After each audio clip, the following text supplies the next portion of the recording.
안녕하세요. 논팽이 노무사 TV입니다.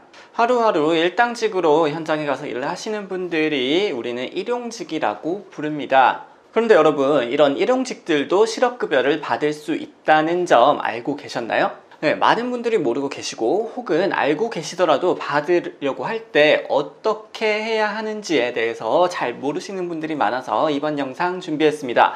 일용직 실업급여의 모든 것 시작합니다. 일용직의 개념은 하루 단위로 근로계약을 체결하는 거죠. 그래서 아침에 근로계약을 체결하면은 그 근로계약은 저녁에 일이 끝나면은 바로 종료가 됩니다. 그래서 오늘 일이 있는데 내일 일이 없을 수도 있고, 지금까지 일이 쭉 없는데 갑자기 내일 일이 생길 수도 있는 거니까 그거를 일을 언제 할 수 있을지에 대해서 아무도 모르는 거죠. 그리고 특정한 회사에 전속되어 있지 않고 여기저기 떠돌아다니면서 하루하루씩 일을 할 수도 있기 때문에 어떤 회사에 전속성을 가지고 있지 않는 것도 하나의 특징이라고 할 수 있습니다. 이러한 일용직들 같은 경우에는 실직의 위험, 그리고 일이 없을 거에 대한 위험이 더 크기 때문에 그런 기간 동안에 대한 사회적인 보장이 필요하다라고 해서 2004년도부터 고용보험 가입이 의무화되었습니다. 그래서 일용직이 급여를 지급받을 때는 0.6%라는 실업급여 관련된 비용을 제외를 해서 지급받는 경우가 대부분이고요. 그 비용을 가지고 고용보험에 가입을 해서 실업급여의 혜택을 받으실 수 있게 되는 것입니다. 그럼 일용직이 실업급여를 받는 게 왜 일반 정규직 근로자들보다 쉬우냐? 그 이유는 바로 비자발적 퇴사의 요건이 필요하지 않기 때문입니다. 일용직은 아침에 근로계약을 체결해서 그날 저녁에 근로계약이 종료가 되기 때문에 입사와 퇴사의 구분이 어렵고, 그러면 그 퇴사 사유가 자발적이냐 비자발적이냐를 판단하는 것조차도 애초에 불가능한 경우가 많기 때문이겠죠. 그리고 이러한 퇴사 사유를 증명하거나 관리할 책임조차도 누가 해야 되는지 어떻게 해야 되는지 불분명한 경우가 되게 많습니다. 그리고 그런 것들에 대한 관리를 강력하게 할 경우에는 일용직 소득에 대해서 신고를 하지 않는 경우가 많아지게 돼서 오히려 일용직의 보호를 더 소홀히 하는 결과를 초래할 수도 있기 때문이죠. 자, 그러면은 일용직이 실업급여를 받기 위해서는 어떻게 해야 되는지 알려드리겠습니다. 직전 18개월간 고용보험에 180일 이상 가입을 해야 되는 거는 일반 근로자와 동일합니다. 하지만은 비자발적 퇴사의 요건은 필요가 없고요. 그 대신에 실업급여 수급 자격 신청을 하는 날로부터 해서 직전 1개월 동안에 일용직으로 근로를 한 날이 10일 미만이어야 합니다. 어떻습니까? 고용보험에 가입 일수만 채우고 직전 1개월간 10일 미만만 일을 하게 되면은 그 조건만 달성이 되면은 바로 실업급여를 신청해서 실업급여 수급 자격이 인정이 됩니다. 상대적으로 굉장히 간단하죠. 그런데 일용직인 분들 같은 경우에는 내가 고용보험에 가입되어 있는지 안 되어 있는지 그 부분을 조금 궁금해 하시거나 아니면 의문을 가지고 계시는 분들이 많을 것 같습니다.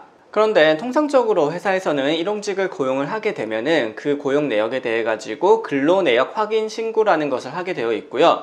근로내역 확인 신고를 하면은 그 일용직 근로자한테 지급된 일보수에서 자동적으로 0.6%가 계산이 되어서 고용보험 비용으로 발생을 하게 됩니다. 일용직으로 근무한 회사에서 주민등록번호 가져와라 혹은 신분증 사본 제출해달라 라고 하면은 그 일용직 근로내역 신고를 하기 위해서 그거를 제출해달라고 하는 것인 경우가 거의 대부분이거든요. 그래서 주민등록번호를 제출을 하거나 신분증 사본을 제출을 했다라고 하면은 그 고용보험에 가입되어 있다고 보시면은 거의 대부분 맞을 거고요. 혹연 내가 그런 것들이 불분명하다라고 하면은 고용센터 찾아가셔가지고 본인의 고용보험 가입 일수를 확인을 하실 수 있습니다. 그래서 그렇게 확인도 가능하다는 점 알고 계시면 좋겠습니다. 실업급여 지급 절차는 아까 말씀드린 대로 고용보험 가입 일수가 채워지고요. 그리고 신청일 기준으로 직전 1개월간 10일 미만 근로를 하시면은 고용센터에 가서 서류 접수를 하시면은 심사를 하게 됩니다. 그래서 그 심사를 통해서 자격 요건이 갖추어졌는지 확인을 하고요. 그리고 그 요건에 따라서 얼마의 기간 동안 어떤 금액을 받게 되는지 결정을 해서 통보를 해줍니다. 그러면은 그 내역대로 실업급여 신청을 하시면 되고요. 그게 안 된다라고 하면은 심사 청구나 재심사 청구를 통해 가지고 행정청의 처분에 불복을 하실 수도 있습니다. 그리고 실업급여의 지급 기간은 그 연령과 고용보험 가입 일수에 따라서 최소 90일부터 최대 270일까지 받으실 수 있으니까 그거는 개인별로 연령과 고용보험 가입 일수에 따라서 달라진다는 점 여기 아래 표에서 확인을 하시면 될 것 같습니다.